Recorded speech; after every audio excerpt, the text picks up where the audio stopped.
19वां बाब। और वो दोनों फरिश्ते शाम को सदूम में आए और लूत सदूम के फाटक पर बैठा था, और लूत उनको देखकर उनके इस्तकबाल के लिए उठा और जमीन तक झुका और कहा, ऐ मेरे खुदावंदो, अपने खादिम के घर तशरीफ ले चलिए और रात भर आराम कीजिए और अपने पाँव धोइए और सुबह उठकर अपनी राह लीजिए। और उन्होंने कहा, नहीं, हम चौक ही में रात काट लेंगे। लेकिन जब वो बहुत बजिद हुआ तो वो उसके साथ चलकर उसके घर में आए, और उसने उनके लिए ज़ियाफ़त तैयार की और बेखमीरी रोटी पकाई और उन्होंने खाया। और इससे पेशतर कि वो आराम के लिए लेटे, सदूम शहर के मर्दों ने, जवान से लेकर बुढ़े तक, सब लोगों ने हर तरफ से उस घर को घेर लिया। और उन्होंने लूत को पुकार कर उससे कहा कि वो मर्द जो आज रात तेरे यहाँ आए हैं कहाँ हैं? उनको हमारे पास बाहर ले आ ताकि हम उनसे सोहबत करें। तब लूत निकलकर उनके पास दरवाजे पर गया और अपने पीछे कवाड़ बंद कर दिया और कहा कि ऐ भाइयों, ऐसी बदी तो ना करो। देखो, मेरी 2 बेटियां हैं जो मर्द से वाकिफ नहीं। मर्जी हो तो मैं उनको तुम्हारे पास ले आऊं, और जो तुमको भला मालूम हो उनसे करो, मगर इन मर्दों से कुछ न कहना, क्योंकि वो इसी वास्ते मेरी पनाह में आए हैं। उन्होंने कहा, यहाँ से हट जा। फिर कहने लगे कि ये शख्स हमारे दरमियान कयाम करने आया था और अब हुकूमत जताता है, सो हम तेरे साथ उनसे ज्यादा बदसलूकी करेंगे। तब वो उस मर्द यानी लूत पर पिल पड़े और नजदीक आए ताकि कवाड़ तोड़ डालें। लेकिन उन मर्दों ने अपने हाथ बढ़ाकर लूत को अपने पास घर में खींच लिया और दरवाजा बंद कर दिया। और उन मर्दों को जो घर के दरवाजे पर थे, क्या छोटे क्या बड़े, अंधा कर दिया। सो वो दरवाजा ढूंढते ढूंढते थक गए। तब उन मर्दों ने लूत से कहा, क्या यहाँ तेरा और कोई है?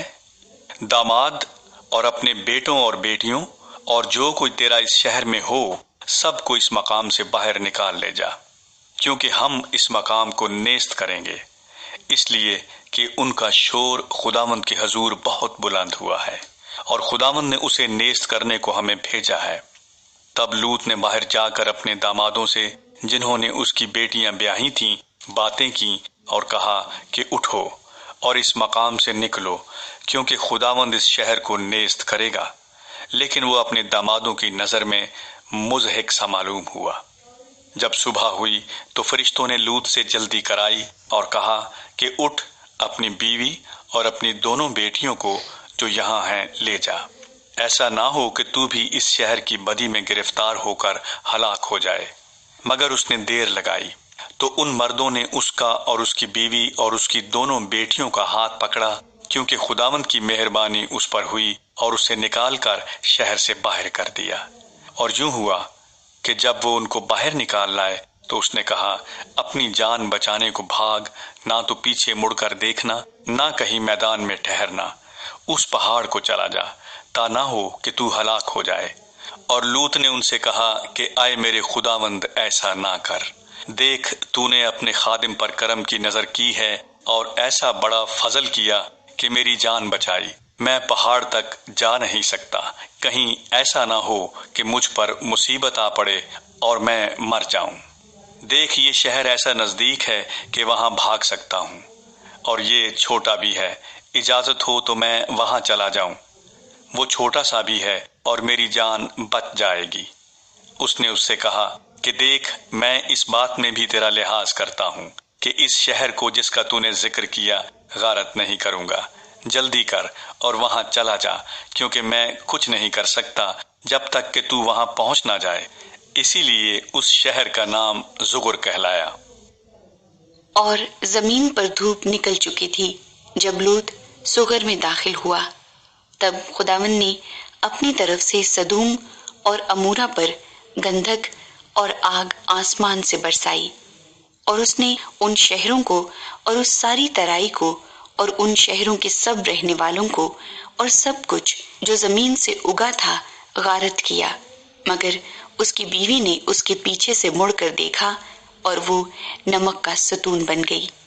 اور ابراہم صبح سویرے اٹھ کر اس جگہ گیا جہاں وہ خداوند کے حضور کھڑا ہوا تھا، اور اس نے سدوم اور امورا اور اس ترائی کی ساری زمین کی طرف نظر کی، اور کیا دیکھتا ہے کہ زمین پر سے دھواں ایسا اٹھ رہا ہے جیسے بھٹی کا دھواں۔ اور یوں ہوا کہ جب خدا نے اس ترائی کے شہروں کو نیست کیا تو خدا نے ابراہم کو یاد کیا اور ان شہروں کو جہاں لوط رہتا تھا غارت کرتے وقت لوط کو اس بلا سے بچایا۔ اور لوط زگر سے نکل کر پہاڑ پر جا بسا اور اس کی دونوں بیٹیاں اس کے ساتھ تھیں، کیونکہ اسے زگر میں بستے ڈر لگا، اور وہ اور اس کی دونوں بیٹیاں ایک غار میں رہنے لگے۔ تب پہلوٹی نے چھوٹی سے کہا کہ ہمارا باپ بوڑھا ہے اور زمین پر کوئی مرد نہیں جو دنیا کے دستور کے مطابق ہمارے پاس آئے۔ آؤ ہم اپنے باپ کو مے پلائیں اور اس سے ہم آغوش ہوں تاکہ اپنے باپ سے نسل باقی رکھیں۔ سو انہوں نے اسی رات اپنے باپ کو مے پلائی اور پہلوٹی اندر گئی اور اپنے باپ سے ہم آغوش ہوئی، پر اس نے نہ جانا کہ وہ کب لیٹی اور کب اٹھ گئی۔ اور دوسرے روز یوں ہوا کہ پہلوٹی نے چھوٹی سے کہا کہ دیکھ کل رات کو میں اپنے باپ سے ہم آغوش ہوئی، آؤ آج رات بھی اس کو مے پلائیں اور تو بھی جا کر اس سے ہم آغوش ہو تاکہ ہم اپنے باپ سے نسل باقی رکھیں۔ سو اس رات بھی انہوں نے اپنے باپ کو مے پلائی اور چھوٹی گئی اور اس سے ہم آغوش ہوئی، پر اس نے نہ جانا کہ وہ کب لیٹی اور کب اٹھ گئی۔ سو لوط کی دونوں بیٹیاں اپنے باپ سے حاملہ ہوئیں، اور بڑی کے ایک بیٹا ہوا اور اس نے اس کا نام مواب رکھا، وہی موابیوں کا باپ ہے جو اب تک موجود ہیں۔ اور چھوٹی کے بھی ایک بیٹا ہوا اور اس نے اس کا نام بن امی رکھا، وہی بنی امون کا باپ ہے جو اب تک موجود ہیں۔